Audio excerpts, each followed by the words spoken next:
Hello guys, hello water sign, hello Pisces, Scorpio and Cancer. Welcome dito sa aking channel, Kapalaran 888. Welcome. Alamin natin, water sign, Pisces, Scorpio and Cancer, kung ano yung mensahe or message na posibleng gustong iparating or iparinig sa'yo ng iyong mga spiritual helpers, guides, angels, and archangels. Okay. Water sign, Pisces, Scorpio, Cancer. Wow, good fortune. Okay, ang galing. Water sign, Pisces, Scorpio, Cancer. Okay. So, wow. So, water sign. Parang yung baraha mo, paulit-ulit lang siya na lumalabas for several weeks na ngayon. Pero ano lang siya, 'di ba? Yung parang mix yung mga messages niya. At ang barahang ito is parang good fortune, good luck. Sobrang swerte. Sobra-sobra yung swerte mo sa buhay. Sinasabi ng barahan na lahat ng posibilidad or oportunidad na yumaman ka, magkamal ka ng maraming pera, ay pwedeng nakatadhana yun sa'yo. Yung naging sobrang yaman ka talaga. Kasi unang-una, itong great fortune na to is posibleng swerte ka sa mga sugal, like sa loto, o ano man na chances of winning ito, 'di ba? Great fortune. Pwedeng swerte ka sa relationship, swerte ka sa trabaho, swerte ka sa negosyo. Parang ganun yung sinasabi. And kung ano man itong swerte na darating sa'yo, eto yung magiging paraan or dahilan, stepping stone para maging privileged lady ka or privileged man or mayaman. Maraming pribileyo, parang ganun. So, sa araw na ito, marami kang marirealize marirealize mo na sobra-sobra kang blessed. Marami kang biyaya or marami kang blessing na meron sa ngayon. Okay? So, if ever man na yung iba sa inyo dito may mga pinagdadaanan mga financial problems, huwag kayong masyadong maging negative, 'di ba? Huwag kayong maging negative.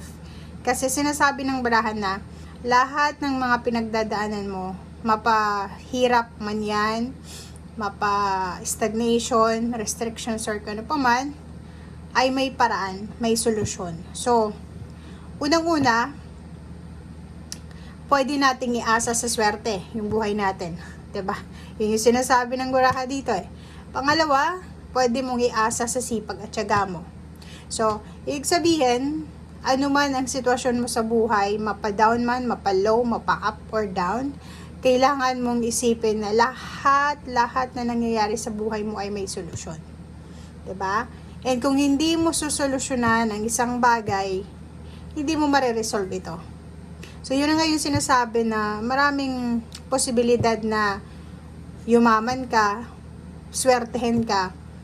Pero, kung wala naman tayong aksyon sa ating sarili, sa ating buhay, walang mangyayari. Okay?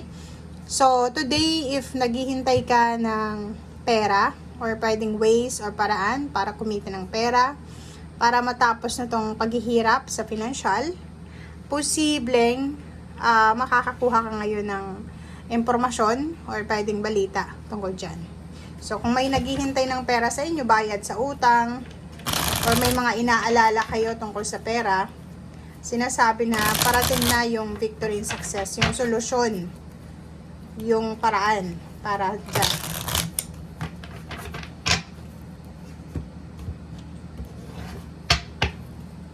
Okay guys, water sign. First card natin is Queen of Cups. Nasa energy mo to, so it's your energy, water sign. Sinasabi ng barahan na kailangan mong kontrolin ang iyong sarili sa araw na ito. Ano ba yun? Kasi pera to eh. Pera tong pinag-uusapan natin, hindi naman relationship. So, control. Make sure na alam mo kung gaano or magkano yung pumapasok at lumalabas sa iyong kamay na pera everyday. So, kahit sabihin natin sobrang dami ng pera mo, may sweldo ka every month, mayroon kang resources every month, may income, may investment, may negosyo, make sure na kontrolado mo yung gastos mo or kontrolado mo yung pagpasok, paglabas ng pera. Okay, diba? Sinasabi ng baraha sa'yo dito na resonated siya dito, may parating na pera, diba? May parating na pera sa buhay mo, hindi lang sa ngayon, kundi sa mga susunod na buwan at taon. Parang ina-assure ka ng baraha mo sa araw na ito na lalo na yung may mga pinagdadaanan dyan, lalo sa problema sa pera, huwag kayo masyadong ma-stress kasi pagdadaanan nyo lang yan. May parating eh. May pwedeng offer of investment, project, business, work, or kung ano pa man. Okay. 9 of Cups. Sa araw na ito, isa din sa realization mo is yung kung ano talaga ang magbibigay sa'yo ng kaligayahan. Kung ano talagang pinaka-importante dito sa mundo na bagay or tao, sitwasyon na pwedeng magdala sa'yo ng sobra-sobrang contentment. Okay, so nakikita ko sir dito na if you're in a relationship, nagpaplano kayong magpakasal, nagpaplano kayong mag-settle down, magsama, mag-start ng family, so kailangan yung mag-ipon ng pera. Kaya nandito yung Queen of Cups is dahil kailangan yung kalmahin ang bawat araw sa paggastos para makaipon. O, diba? Maraming nakahang na plano o maraming hindi natutuloy na plano sa inyo, water sign, dahil sa kakulangan sa pera. But, sinasabi ng baraha mo sa'yo dito na hindi ka dapat malungkot, hindi ka dapat nasa shadow moment. Dapat ay hinahanapan mo daw ng solusyon. Diba? Solusyon. Sinasabi ng baraha sa'yo dito na if ever man may mga sitwasyon sa buhay mo na feeling mo hindi ka masaya or feeling mo stagnant yung situation or lugar, location, trabaho, negosyo, or kung saang lugar ka man ngayon, move. Diba? Hindi ka naman puno na itinanim lang sa isang lugar. Kahit nga puno, di ba, pag itinanim siya sa paso, pwede siyang bilhin from one place to another, dadalhin siya doon. So, may changes. So, dito sinasabi ng baraha na huwag kang matatakot sa mga posibleng pagbabago na ino-offer sa'yo ng universe. Kasi maraming i-offer sa'yo, lalo ng mga opportunity sa work. So, be courageous, be strong, and be positive, guys. Huwag kayong matatakot sa kung ano man itong blessings or opportunity na ino-offer sa inyo ng universe. Isa sa posibleng opportunity is yung makahawa kayo ng limpak-limpak na salapi. Matupad yung mga pangarap niyo sa financial. And at the same time, mabigyan kayo ng inheritance or pwedeng, if bata pa kayo, isa sa pwedeng makuha nyo or ma-manifest nyo sa buhay is yung makapag-ipon kayo para sa pagtanda nyo. Okay? Nakikita din natin dito na maraming pagkakataon din sa buhay mo na palagi kang nagbibigay, diba? Pero ngayon, sinasabi ng barahan na kailangan nga ng balanse. Kailangan magtipid, kailangan mong unahin yung mga personal things or mga needs lang and hindi yung mga wants.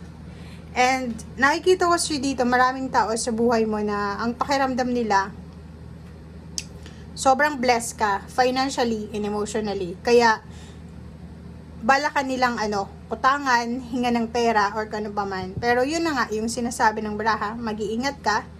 Kahit sabihin natin sobrang dami ng pera mo, yun yung kailangan mong alisin sa buhay mo, yung bigay ka lang ng bigay dahil meron ka. Okay? Make sure na Queen of Cups ka, kalmado ka. Diba? Tingnan mo yan. Ay, kita ko siya dito, ikaw yan eh. Itong Page of Cups, ikaw yan eh. Yan eh, old self mo, na parang okay, magbibigay ako. Okay, kung ano yung mayroon ako, ibibigay ko. Kahit isusubo ko na lang, ibibigay ko pa. Nasabi ng baraha is hindi na maganda. Hindi na maganda eh. Kasi ang tingin nila sa'yo is ganun na lang eh. 'Di ba? So, dito sa barahang to, kontrolin yung expenses, kontrolin yung gastos. And wag kang mawala ng pag-asa, lalo na kung feeling mo stagnant yung situation mo kasi maraming chances, maraming opportunity and possibilities na kung saan ka kumita ng pera or kikita ng pera or yumaman or yuyaman. Okay? Thank you guys. Bye!